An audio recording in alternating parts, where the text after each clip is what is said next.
Hello everyone. Today, I'll continue telling you the story of the single mother, Tusan. Hope you enjoy the video. In the morning, the soft sunlight slipped through the curtains and gently woke Tusan from her sleep. She took a deep breath, feeling the fresh air fill her chest. Her body felt light, and her mind unusually calm. As always, she took Ivy to the school gate. The little girl chirped a few words before running into class, not forgetting to turn back and wave. "Mommy, I'll be home this afternoon." Tusan smiled and stood still until Ivy's small figure completely disappeared. Left alone, she felt a strange sense of peace. Today, she wanted to slow down, just a little, to savor the new warmth blooming quietly in her heart. She returned home, tied her hair neatly, and went down to the garden. Dewdrops still clung to the leaves, glittering under the morning sun. Holding the watering can, Tusan gently cared for each row of vegetables. The scent of damp soil and fresh leaves brought her a deep sense of comfort. "Let's do our best today, too," she whispered to herself, lips curling softly.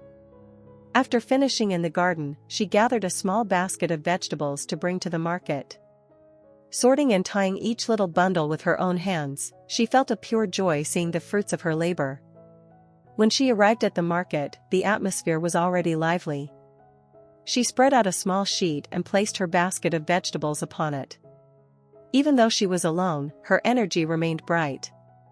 Every greeting, every smile, was sincere and warm. A nearby fruit seller called out, "San, you look cheerful today. Got good news?" Tusan laughed, shyly avoiding the question. "Maybe it's just the nice weather, Auntie." In truth, nothing grand had happened. But the many good little things lately made her heart lighter. She felt she had more strength to move forward, for Ivy, and for herself. Time passed quickly. That morning at the market was full of tiny conversations overflowing with kindness. Everyone praised how fresh and sweet her vegetables were, and that simple praise made her even happier. By noon, she packed up early, bought a cool drink from a roadside stall, and slowly walked home. The dirt road stretched on beneath the golden sun. Tusan wandered along, admiring wildflowers by the grassy edge, feeling her heart float freely. Back home, she cleaned up and began preparing dinner for the two of them. The soft rhythm of her knife and the quiet sound of running water felt peaceful and pleasant. When the afternoon faded, Tusan locked the door, put on a light jacket, and went to pick up Ivy. While waiting at the school gate, she looked up at the sky, pink clouds drifting lazily, the breeze carrying a sweet floral scent. Today, she spent the day alone, moving around the same familiar tasks. Yet she realized, even the simplest life can be meaningful, as long as the heart carries joy. Meanwhile, Hai began his day earlier than usual. He had to meet partners, review interior design plans, and arrange staff for his soon-to-open store. His schedule was packed, so much that he barely had time to eat breakfast. While discussing with the design team, his phone buzzed on the table. A short message from Tusan. "Wishing you a smooth day." Just that, and the corner of his mouth lifted. Amid piles of documents and tangled plans, that small text somehow eased his heart. He replied, "Okay. Take care too. I'll call when I'm free this afternoon." Then he buried himself in work again. But in brief pauses between meetings, he'd pick up his phone and scroll through the photos of Tusan and Ivy. A picture of her smiling among lotus blossoms. Another with her tying her hair, face tilted under sunlight. One of mother and daughter grinning in their vegetable garden. He didn't know why, but every time he saw them, his heart softened. He would smile unconsciously, sometimes not even realizing it himself. At noon, Hai sat alone in a cafe corner, reviewing reports while video calling Tusan. The call rang for a few seconds. "I'm here," her clear voice answered. Behind her was the familiar little kitchen. Tusan was washing vegetables, water still dripping from her hands. "Have you eaten yet?" she asked. "Not yet. I'm waiting for the design file." Hai said, eyes still on his documents, but his gaze kept drifting back to her face. "Make sure you eat. don't overwork. Such simple words, yet somehow so warm. Thank you. He lowered his head slightly, lips curling, as if just hearing her voice made his day easier to bear. The call didn't last long, only a few minutes. But after hanging up, Hai checked her photos again. His eyes softened, almost tender. In the afternoon, while they were installing the decorative lights at the new store, Hai stepped back to observe. Machines roared, workers bustled. But his mind wandered, imagining Tusan and Ivy walking into this shop, picking out a small item or a pretty bouquet she liked. That thought alone made him smile to himself. The workers passing by glanced strangely, unsure whether their boss was pleased with the design, or something else entirely. By dusk, Hai finally finished work. Driving home, he called Tusan again. Did you pick up Ivy? Yes. We're having dinner now. Enjoy your meal. I'll call again later. His voice was tired but warm. Maybe it had been a long day, but every time he talked to her, the wall of pressure in his chest loosened. After reaching home and showering, he lay on the sofa. He wasn't doing anything else, just scrolling through her photos, smiling softly without noticing. He realized. Just thinking about Tusan made his world gentler. Late at night, after finishing a few last calls, Hai checked the time, it was already past 8 p.m. He hesitated. Tusan was probably done with dinner, perhaps putting Ivy to sleep. But something inside him nudged him, he wanted to see her. Even if only for a moment, it would be enough. Hai texted. Are you asleep yet? Less than a minute later, his screen lit up.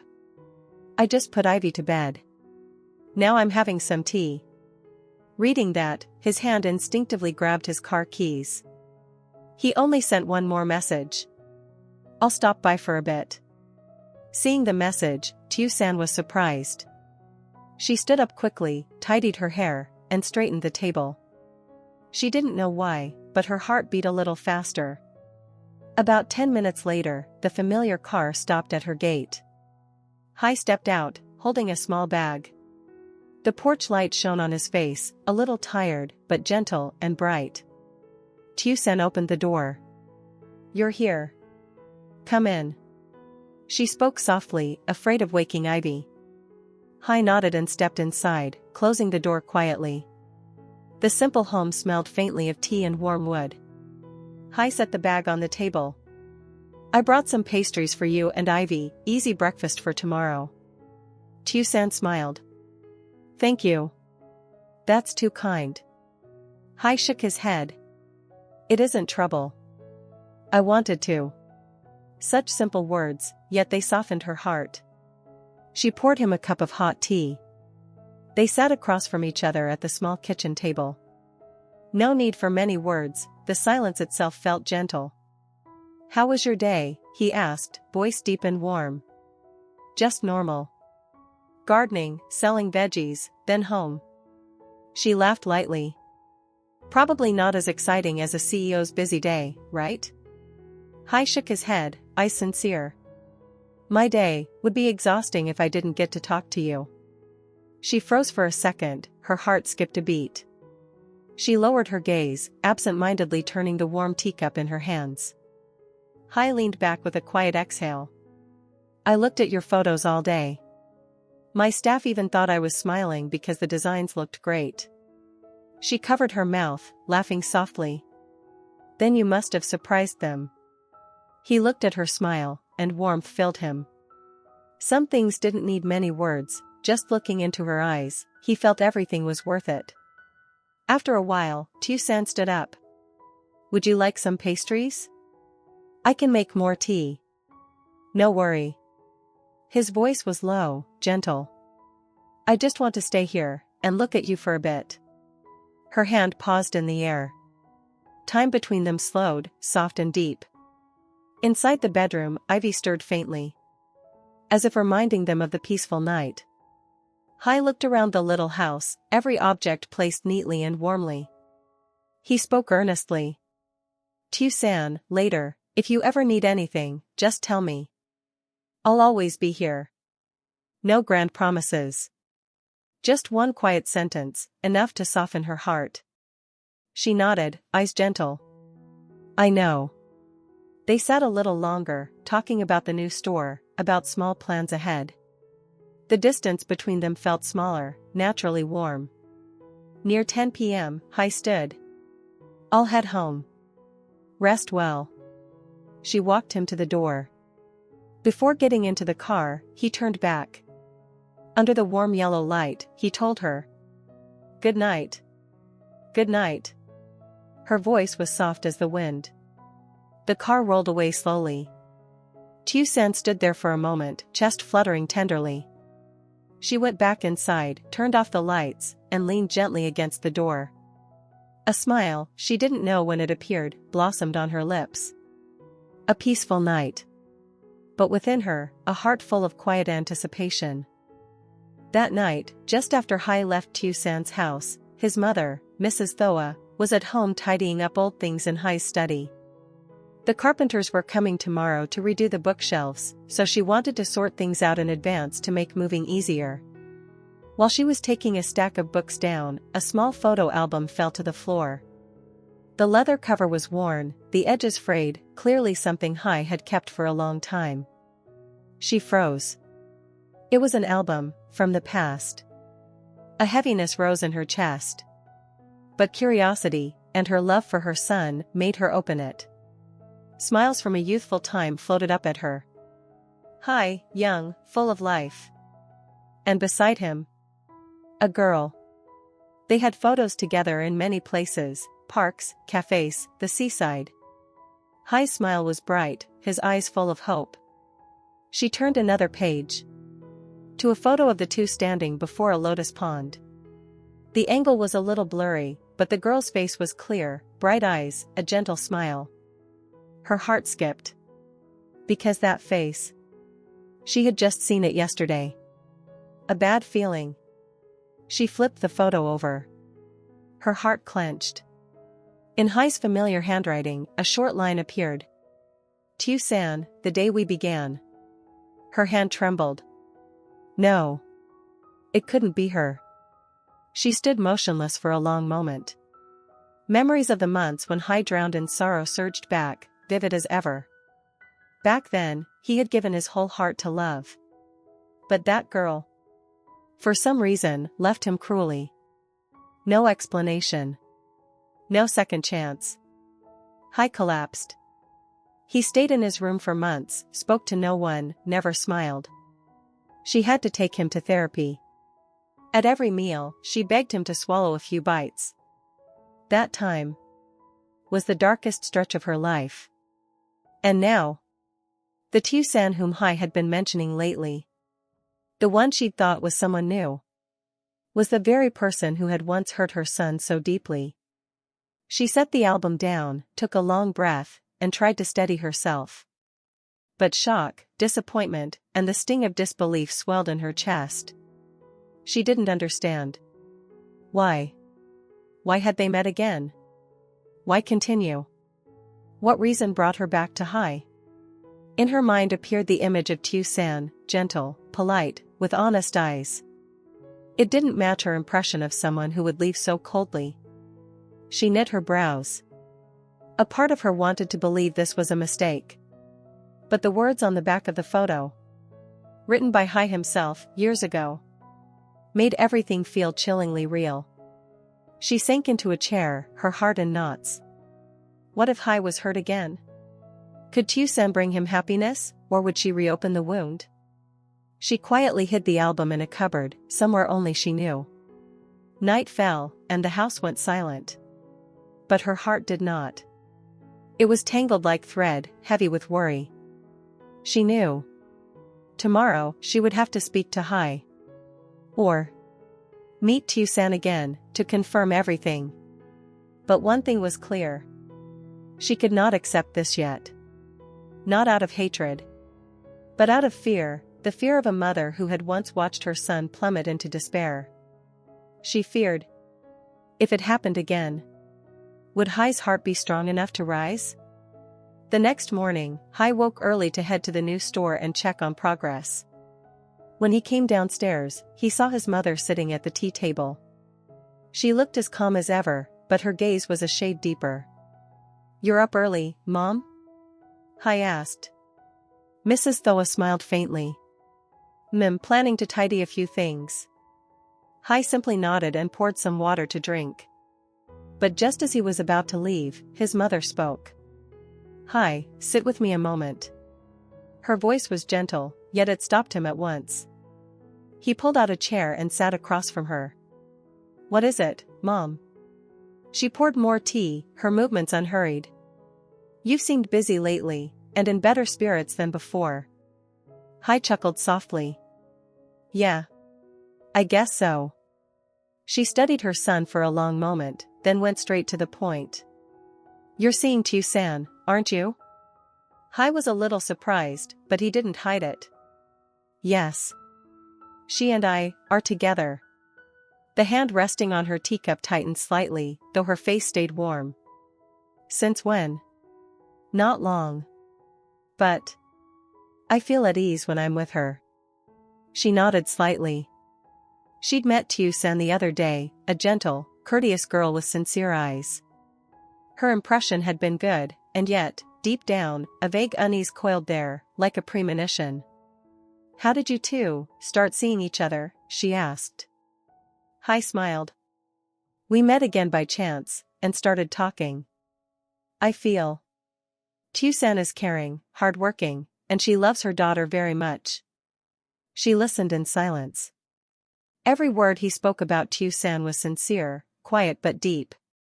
"Do you care for her a lot?" The question sounded simple, but it held much more. Hai didn't hesitate. "Yes. I care about her.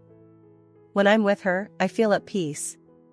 For some reason, her heart tightened. Peace? That was the same word he'd once used when he loved someone long ago, the one who left him shattered. But she still didn't know who that person had been. Nor did she know that Tusan and that person were one and the same. She looked at her son. "Tusan is a single mother and lives simply. Have you thought it through?" Hai nodded. "I know. That's why I respect her even more." "Has she ever told you about her past?" she pressed gently. Hai hesitated. "A little. I think she's been through a lot." She nodded slowly, not digging further. Seeing his seriousness and steady gaze, she knew, this time, Hai's heart was truly set on this girl. She set her cup down and spoke softly. "You're grown. It's your decision. I only hope you won't be hurt like before." Hai's fingers tightened. "I understand. This time, I'll take care of it." She looked at him, worry still lingering in her eyes. "If one day you want me to meet her properly, let me know beforehand." "Of course, Mom." Hai stood to leave for work. She watched his back and exhaled slowly. She didn't object. She didn't resent. She just wasn't at ease. Tusan was kind and good, she could feel that. But because she didn't know the girl's past, fear remained. People say those who have been hurt know how to cherish. But sometimes the past returns only to scare us all over again. She hoped this was the first time Tusan had come into Hai's life. Hoped, not knowing that this very girl had once been the coldest rain in her son's life. She still did not know that truth. And when it finally breaks open, the waves will rise again. From the moment Hai left the house, Mrs. Thoa's heart stayed heavy. She sat long at the tea table, memories returning. Years ago, after a painful breakup, Hai fell into depression. She held his hand in the stark hospital room, listened to treatment plans, and hid her tears each night. That time left a lasting scar on him and on her as a mother. Now, hearing he was sincere with someone again, she felt both relieved and afraid. What if the past repeated? Though Tusan seemed gentle and respectful, her past was still unclear. Was she truly sincere, or just passing through his life? The thought unsettled her. That afternoon, when Hai came home, she called him over. "Are you sure about this? She's a single mother. Do you know what happened with the child's father? Hai froze. He never asked. He quietly answered. Her past belongs to her. What matters is now. His mother sighed. A relationship like this is complicated. You aren't just loving her, you're loving a child. She lowered her voice. I'm afraid you'll be hurt again. Hai replied gently that he was grown, ready to take responsibility. She raised her voice without meaning to, then stopped, shaken by her own reaction. Back then, you were in so much pain, she whispered. Old wounds reopen easily. I don't want you to fall again. She's not like the one before, he said softly. She's kind. Seeing his resolve, she held back her objections. Still, fear lingered. That night, she sat alone in the quiet living room. She didn't need her son to find perfect love, only one that wouldn't destroy him. So she decided. She must know more about Tusan before accepting her. A quiet wall had formed in her heart, built from fear. Whether it would block a storm or a blessing, she didn't know. A few days later, seeing Hai visit Tusan often, her worries grew. One early morning, she went to the market where Tusan sold vegetables, without telling anyone. The market was still calm. Tusan was arranging fresh produce, hair tied neatly, her small figure warm and focused. From afar, she looked honest, not deceitful. Mrs. Thoa approached. Hello. Surprised, Tusan quickly stood and offered her a seat. They exchanged greetings. Without hiding anything, Mrs. Thoa said. Hai told me you two are seeing each other. Tusan nodded softly. What do you hope for from him? Her tone was calm, but the question was deep. After a pause, Tusan answered. I only want to walk beside him. As long as he is healthy and peaceful, that's enough. No promises, no demands, just hoping he'd be well. It surprised the older woman. Nothing for yourself? I only hope those I love won't be hurt again, she said quietly. The word again made Mrs. Thoa's brows tighten. She continued. You knew each other before? Tusan hesitated, then nodded. Yes. But we were separated for a long time. Why? A long silence. I had to leave, she answered. I was going through hardship. I didn't want Hai to be dragged in. So I chose to let go. Her voice was small, but honest, not an excuse. Do you know how much that hurt him? Yes. I know. And it's something I still regret the most. Tears shimmered in her eyes, though none fell.